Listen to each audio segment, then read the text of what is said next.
Straight line method का एक question है, ये क्वेश्चन आप करके रखना कंप्लीट। देखो भाई इधर सबसे पहले समरी बनानी होती है। समरी बहुत इजी होती है। मैं क्वेश्चन पढ़ूंगा, जहाँ जहाँ डेट विद अमाउंट होगा, क्या होगा, डेट विद अमाउंट, उसको मैं यहाँ लिखता रहूँगा। वो डेट या तो सेल की होगी या तो डेट परचेज की होगी, ठीक है। बट अगर चलते चलते कोई पुरानी डेट आ जाती है, जैसे मैं 26 पे हूँ और पीछे डेट आए थे 24 की, तो फिर वो डेट मेरे काम की नहीं है, मतलब पुरानी डेट काम की नहीं है। तो सर वो जो पुरानी डेट आई है वो क्या करेंगे, वो सिर्फ ये बताने आई है कौन सी मशीनरी बेची है, उसका और कोई रोल नहीं है, ठीक है। चलो, अजय एंड कंपनी परचेज, मेरे पास डेट आ गई, क्या आ गई, डेट। अब देखना पड़ेगा इस डेट के साथ कुछ अमाउंट है कि नहीं। A second hand machine for 180,000 20,000 was income to make it usable. 180 की मशीन थी पर उसको यूज़ करने के लिए 20,000 रुपये और लग गए, तो मुझे कितने की पड़ी, 2 लाख की। कितने की पड़ी, 2। तो डेट आ गई 1 अप्रैल 2022। इंस्टॉलेशन चार्जेस जोड़ते हैं, हाँ वो जोड़ दिए, 2 लाख। अच्छा एम, मैंने कहा था परचेज को किसे डिनोट करते हैं, एम से, तो ये पहली मशीन है M1, ठीक है जी। आ जाओ आगे। Useful life of the machinery is estimated to be 10 years. क्या 10 ईयर मेरे काम का है, नहीं, मैं तो सिर्फ डेट और अमाउंट ढूंढ रहा हूँ, date with amount. Maintenance during the year was 10,000। अब बच्चे यहाँ पागल हो जाते हैं कि 10,000 का रोल क्या करें। इसका कोई रोल नहीं है, क्योंकि इस वाली लाइन में जो है, ये वाली लाइन, इस लाइन में अमाउंट तो है पर डेट नहीं है। क्या नहीं है, मुझे तो डेट और अमाउंट दोनों चाहिए, तो काम की चीज़ है, मेरे लिए काम की चीज़ नहीं है। पूरे क्वेश्चन में इसका कोई रोल नहीं होगा, ध्यान रखना। चलो अगली डेट आ गई 1 जुलाई 2023। अब चेक करूँगा इस लाइन में कोई अमाउंट है, बिल्कुल है, तो मेरे काम की है, मैंने फटाफट डेट लिख ली 1 जुलाई 2023। A new machine for 1 lakh was purchase करिए 1 लाख। परचेज करेंगे तो कैसे नोट करेंगे, एम से, और ये सेकंड नंबर की है तो M2। आ जाओ जी। अब 1 अप्रैल 2024 और यहाँ पे पूरी लाइन मैंने पढ़ी और मुझे अमाउंट भी दिख गया, तो मेरे काम की है 1 अप्रैल 2024। अब पढ़ते लाइन 1 अप्रैल 2024। अच्छा, जिनके पास ये क्वेश्चन ना हो वो उसका स्क्रीनशॉट ले लेना, और ये जो कोने पे है वो यहाँ से देख लेना, ये आप स्क्रीनशॉट दे सकते हो। चलो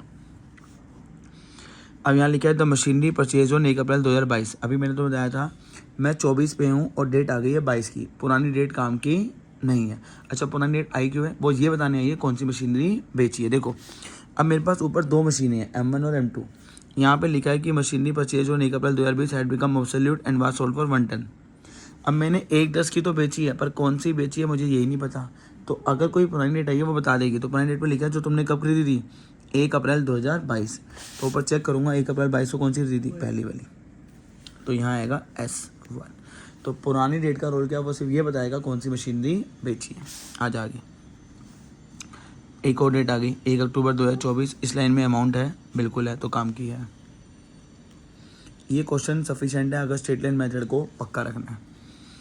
हाँ जी, आजो जी, कितने की मशीनरी खरीदी है, 1.5 लाख, और ख़रीदी है तो M, और तीसरे नंबर की है तो M3। डेबिशन का रेट कितना है, 10%। फिर मैं बुक बंद कर दूंगा, बुक का रोल ख़त्म हो जाएगा। मेथड है स्ट्रेट लाइन मेथड। चलो अब बुक का रोल ख़त्म। चलो इस समरी को यहाँ पे उतारना है, ठीक है। और तुम्हें कुल मिला के सिर्फ 3 पॉइंट अच्छे से करने हैं। वो 3 पॉइंट ये हैं, अगर मुझे यहाँ पे किसी को रिकॉर्ड करना है कि मैं 2 में करूँ या बाय में, तो एक सिंपल तरीका होता है, अगर चीज़ प्यारी है तो 2 साइड, प्यारी नहीं है तो बाय साइड। सर मुझे कैसे चलेगा प्यारा कौन है, जो चीज़ P से होगी, किससे होगी, P से। अब इधर देखो M का मतलब मैंने बताया था परचेज होता है, क्या होता है, परचेज। P से है तो प्यारा है, तो 2 साइड आएगा। 1 अप्रैल 2022 परचेज और सेल, ध्यान रखना बैंक के थ्रू होगा, परचेज और सेल किसके थ्रू होगी, बैंक। और हाथों लिखना है, ये पहली है तो M1 2 लाख, और जैसे जैसे मैं रिकॉर्ड करते जाऊँगा मैं उस पर टिक लगाते जाऊँगा, ठीक है। और ध्यान रखना जैसे ही मैं साल की पहली डेट लिखूँगा, साल की पहली डेट, फटाफट पहला काम है ईयर अपडेट। अगर ये 22 को स्टार्ट हुआ तो ये ख़त्म होगा 23 पे। ये बहुत इंपॉर्टेंट टास्क है। ये अप्रैल है और ये मार्च है।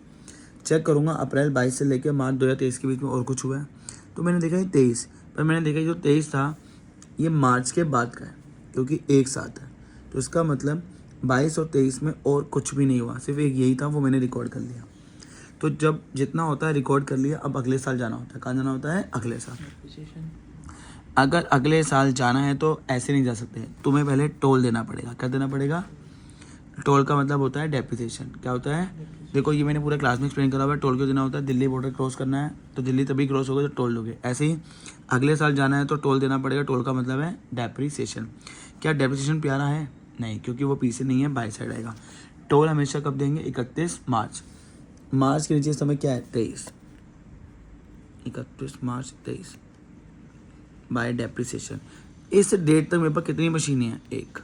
M1 फॉर्मूला समरी कॉस्ट, जो मैंने समरी में लिखा था, समरी एरिया, समरी में कॉस्ट कितनी है? 2 लाख। रेट क्वेश्चन में कितना दिया हुआ था? 10। ध्यान रखना, समरी बोलूंगा तो समरी की तरफ जाना। अगर वहाँ लिखा होगा प्रेजेंट, क्या लिखा होगा? प्रेजेंट, तो तुम्हें अकाउंट में ही रहना है। कहाँ पे रहना है? अकाउंट। प्रेजेंट में अकाउंट में रहना है, समरी में जाना है। ठीक है, चलो जी। प्रेजेंट मैंने ली कब थी? 1/4 से 31 मार्च कितनी दूर है? 12 महीने। तो ये आ गया 20। अच्छा जी, टोल देने के बाद गेट ओपन हो जाता है। जैसे तुम नॉर्मल दिल्ली क्रॉस करते हो, टोल देते हो तो वो गेट खोल देते हैं। और गेट कब खोलते हैं? उसी डेट पे, उसी वक्त। टोल 31 मार्च को दिया था तो गेट भी 31 मार्च। और गेट ओपन का मतलब होता है अकाउंट में बैलेंस सीडी। अगर मैंने टोल M1 का दिया है तो गेट भी M1 का खुलेगा। बैलेंस सीडी का formula present cost minus depreciation. मैंने बताया प्रेजेंट क्या होता है? यहीं पे अकाउंट में प्रेजेंट कॉस्ट कितनी थी? 2 लाख, जो अकाउंट में प्रेजेंट चल रही होती है, जो इधर चल रही होती है प्रेजेंट, माइनस डेप्रिसिएशन 20,000, तो आ गया 1,80,000। बैलेंस सीडी के बाद फटाफट लेफ्ट का टोटल और अकाउंट साल खत्म कर दो। 2 लाख। लेफ्ट का टोटल है 2 लाख। मेरा पहला साल खत्म। तो आराम से देखो, इसको मैंने रिकॉर्ड करा, उसके बाद मेरे पास रिकॉर्ड करने के लिए कुछ नहीं था इस साल, तो मैंने फटाफट टोल दिया और टोल के बाद गेट खोला, मैं अगले साल पहुंच गया। ठीक है, चलो अगला साल 1 अप्रैल 23 टू बैलेंस BD। अब कुछ वीक जो बच्चे होते हैं वो टोटल ये उतार देते हैं। टोटल थोड़ा ना उतारना है, CD के आगे 180 है तो 180 उतरेगा। M1 भी लिखना, ये किसकी वैल्यू है।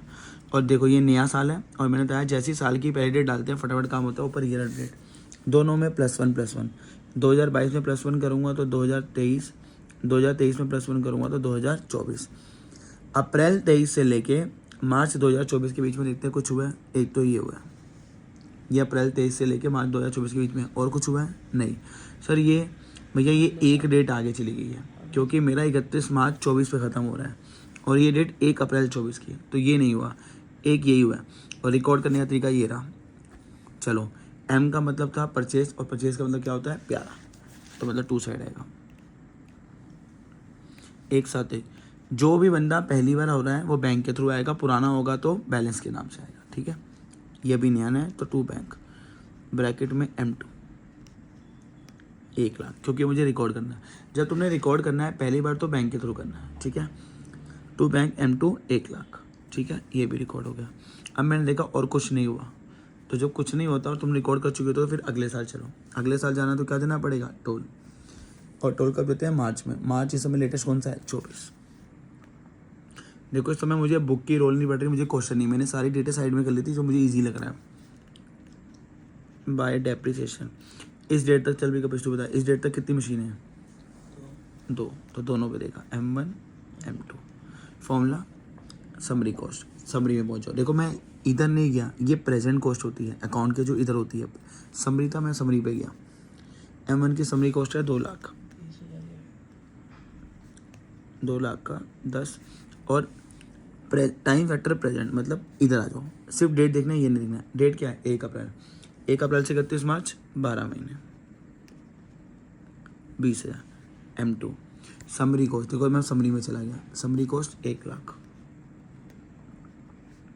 Rate 10, present time factor. अब मैं प्रेजेंट पे चला गया। M2 की प्रेजेंट डेट कितनी है? 1 साल। 1 साल से 31 मार्च कितनी दूर है? 9 महीने। ठीक है भाई, 1 लाख का 10% होता है 10,000। कितना होता है? 10।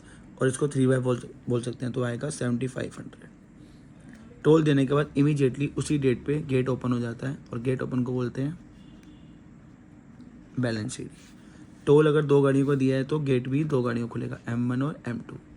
बैलेंस शीट का फॉर्मूला प्रेजेंट कॉस्ट, मतलब ये वाली, इस समय ये है प्रेजेंट 180 M1 की इस समय प्रेजेंट कॉस्ट है 180, जो इधर है बिल्कुल लेटेस्ट 7वें ईयर में, 7वें 180, और M1 पे डिडक्शन कितना लगा है 20। तो बताओ उसकी वैल्यू कितनी बच गई, 1,60,000। M2 की प्रेजेंट कॉस्ट कितनी है 1 लाख, डिडक्शन 7500, कितनी वैल्यू बच गई 92,500। बैलेंस शीट लिखते ही सीधा फटाफट लेफ्ट का टोल वो ईजी होता है, देखो राइट का टोल मुश्किल है, लेफ्ट का बड़ा ईजी है। 180 और 280, 2 साल खत्म, फटाफट दोनों जगह 280 जो लेफ्ट का टोटल है। चलो जी अब फटाफट अगले साल जाना है, CD को पहले BD 1 अप्रैल 24, इधर देख ले क्योंकि अपना सीखना rate of cell. M1 M2, M1 कितने का था 160, M2 92,500। साल की पहली डेट है, पहली डेट के बाद ऊपर ईयर डेट +1 2024 2025। चलो जी 24 और 25 में क्या क्या हुआ है, ये दोनों हुए हैं 24 और 25 में, दोनों को रिकॉर्ड होते हैं। एस का मतलब क्या था सेल, प्यारी है सेल नहीं क्योंकि वो पीछे नहीं है तो बाई साइड, सेल भी बैंक के थ्रू ही होगी। 1/4/24 बाय बैंक S1 1,10,000, ठीक है जी, ये भी रिकॉर्ड। M का मतलब परचेस मतलब प्यार है, वो 2 साइड 1/10/24। देखो जब मैं रिकॉर्ड करने होता तो मैं बैंक के थ्रू रिकॉर्ड करता हूँ, 2 बैंक ब्रैकेट में M3 1.5 लाख, ये भी रिकॉर्ड हो गया, ठीक है। बस अब जो आखिरी पॉइंट है पूरे चैप्टर में ये चलता रहेगा, जैसे ही डेट ऑफ सेल आएगी, फिलहाल मेरे क्वेश्चन में डेट ऑफ सेल है M1 नहीं होगा। 1/4/24 डेट ऑफ सेल, ये रही। इस डेट में आपको 3 चीज़ें करनी होंगी तो जाके क्वेश्चन खत्म होगा, वरना नहीं होगा। पर मैंने तो सिर्फ एक ही चीज़ करी है, यही है थर्ड पॉइंट जो सीखना है, ठीक है। सबसे पहले सीक्वेंस में सेल रिकॉर्ड करनी है। क्या मैंने सेल रिकॉर्ड कर ली बाय बैंक 1/10, ये मैंने रिकॉर्ड कर लिया बाय साइड। तो अभी 2 चीज़ें बची हैं, बस ये सीखनी है। इसी डेट पे डेप्रिसिएशन भी रिकॉर्ड होगा। क्या रिकॉर्ड होगा, और ये प्यारा नहीं है तो बाय साइड। और देखो डेप्रिसिएशन डेट ऑफ सेल पे, इस समय डेट ऑफ सेल है 1/4/24। अब जो बच्चे गलती करते हैं वो मैं बताता हूँ, सब पे नहीं निकालना, जो तुमने बेची है बस उसका डिविजन निकालना है। मैंने कौन सी बेची है पहली, तो पहले ये डिसाइड करना है। जब मैं टोल के टाइम पे होता हूँ 31 मार्च, तो जितनी मशीनें होती है उन पे निकालता हूँ, पर डेट ऑफ सेल पे सिर्फ उसी की निकालूंगा जो बेची है M1। अब जितने बंदों से फॉर्मूले पूछो, फॉर्मूले ये सुनाएंगे, summary cost into rate into present time factor. Cost का मतलब होता है जितने की खरीदी थी, फिर भी बच्चे पता है किस पे निकाल देते हैं, इस पे 1/10 पे। अरे कॉस्ट का मतलब होता है कितने की खरीदी थी, ये तो मैंने बेची है 1/10 की, M1 खरीदी कितने की थी 2 लाख। तो ये गलती मत करना कि तुम यहाँ पे सेल प्राइस ले लो, तुम्हें कॉस्ट लेनी है। कॉस्ट कितने की थी, कितने की खरीदी थी 2 लाख, इसलिए मैंने यहाँ M1 लिखा है। M1 ये रहा, ये S1 है, ठीक है ना, 2 लाख। ये ली गलती मत करना कि यहाँ सेल प्राइस डाल दो इनटू 10। अच्छा टोल में तो आगे वाला 31 माह होता है, यहाँ पे ना पीछे वाला 31 माह देखना है। कौन सा वाला देखना है, क्यों, डेप्शन कब लगता है, जब तुमने यूज़ करो। अब बताओ अगर मैंने आज फ़ोन खरीदा, मैंने आज फ़ोन अपना बेच दिया, तो मैं इसे कल यूज़ कर सकता हूँ, नहीं। मैंने कहाँ यूज़ करा होगा, पीछे, तो पीछे जाना है। कहाँ जाना है, पीछे। तो देखो पीछे जाना मुश्किल होता है, तो मैं तुम्हें एक तरीका बताता हूँ, तुम अपने डेट ऑफ सेल को वहीं पर रोक दो।